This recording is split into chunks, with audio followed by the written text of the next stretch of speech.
Hey, what's up, y'all? So, a quick video. We'll check out this little 16 core.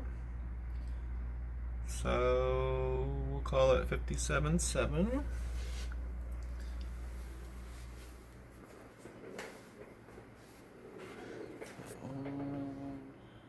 Our little minis form journey. Let's see. So we got 13, 820.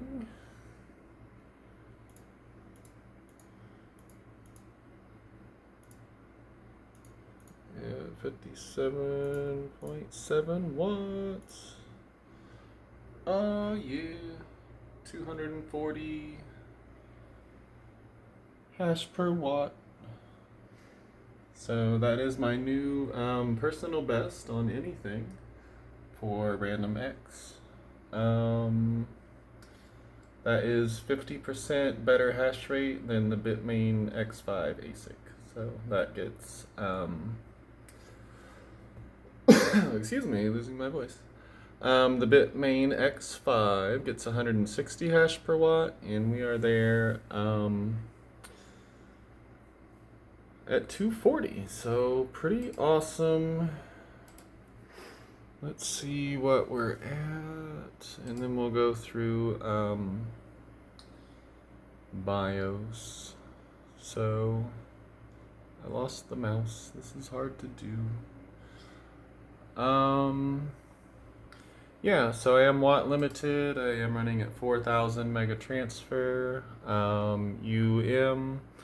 So, oh my goodness. Our U clock does match our M clock, which would be half of the DDR. And then, so 3 parts here, and then 2 parts on the F clock. I did not touch any subtimings. That is what we're going to do next. Hopefully get to 300.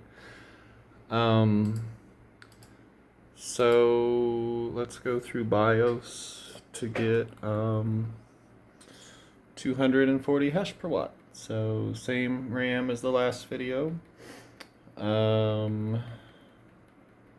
What is that? That is 16 gigabytes per stick of Micron D-die.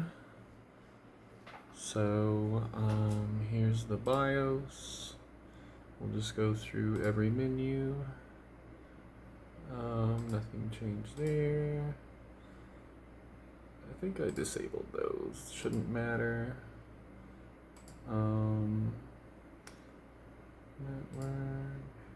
Yeah, none of that really matters either. So we'll get to the fun stuff here. So under this menu, Smart Shift Control, we'll do a 46.5 watt lock on the core.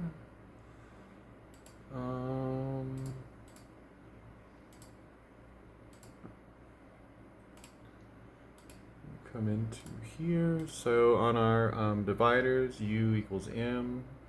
We're running a it won't focus, but anyways, 1333 F clock. Set our RAM to 4,000 mega transfer. Did not touch timings. Let's see. No voltage controls. Every time I adjust L clock, it crashes, so I've left that alone. Precision boost overdrive, I'm in advanced. PBO limits to motherboard, that's where we put the core watt limit in. I do have a positive 200 offset on the frequency for the core. And then within curve optimizer, I have a negative 30 on all cores.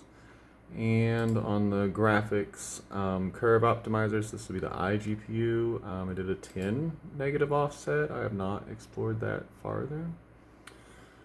So that's how we got that.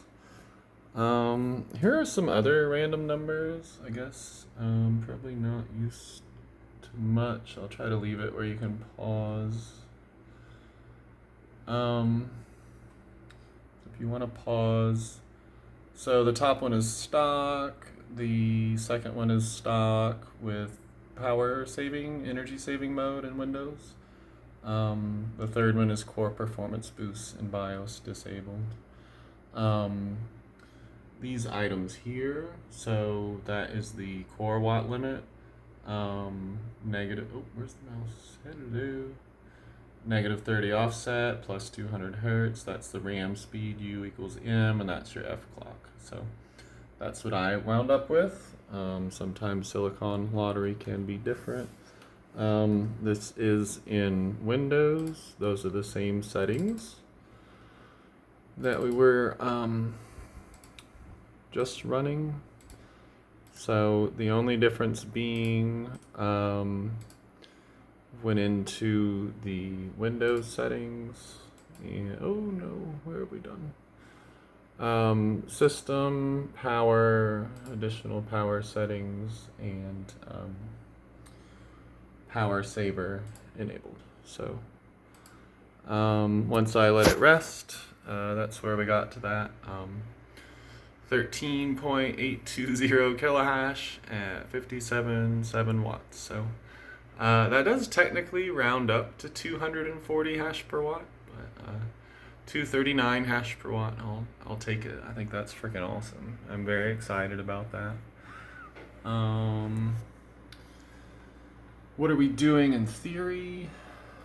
We're watt limiting the core, and then we're moving around the RAM. So as we move lower power on the RAM, watts it's taking, it'll automatically boost a little higher. And so playing around with those sweet spots. So none of these are in power saver mode. These were all done in full whatever max power in within the Windows power settings. So but those are some of the poorly focused numbers that I got. So yeah, so pretty neat. That did come back up to 57. Yeah, so very exciting. So 240 hash per watt. We still have not touched RAM timings at all.